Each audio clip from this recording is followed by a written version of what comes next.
بسم الله الرحمن الرحيم والنازعات غرقا والناشطات نشطا والسابحات سبحا فالسابقات سبقا فالمدبرات أمرا يوم ترجف الراجفة تتبعها الرادفة قلوب يومئذ واجفة أبصارها خاشعة يقولون أئنا لمردودون في الحافرة أئذا كنا عظاما نخرة قالوا تلك إذا كرة خاسرة فإنما هي زجرة واحدة فإذا هم بالساهرة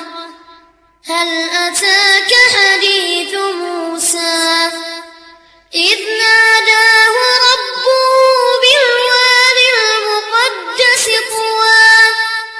اذهب إلى فرعون إنه طغى فقل هل لك إلى أن تزكى وأهديك إلى ربك فتخشى فأراه الآية الكبرى فكذب وعصى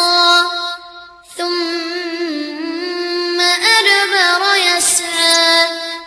فحشر فنادى فقال أنا ربكم الأعلى فأخذه الله نكال الآخرة والأولى إن في ذلك لعبرة لمن يخشى أأنتم أشد خلقا أم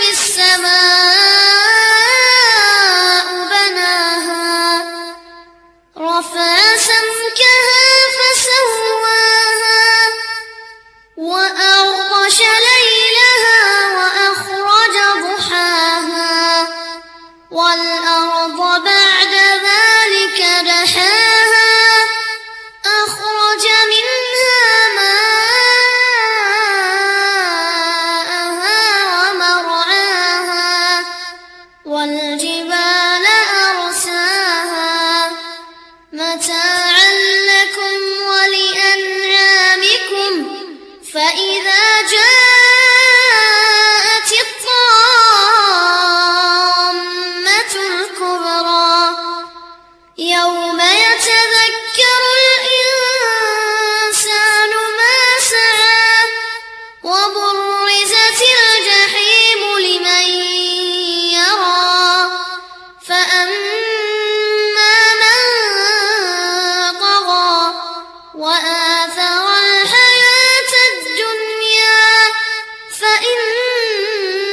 الجحيم هي المأوى وأما من خاف مقام ربه ونهى النفس عن الهوى فإن الجنة هي المأوى يسألون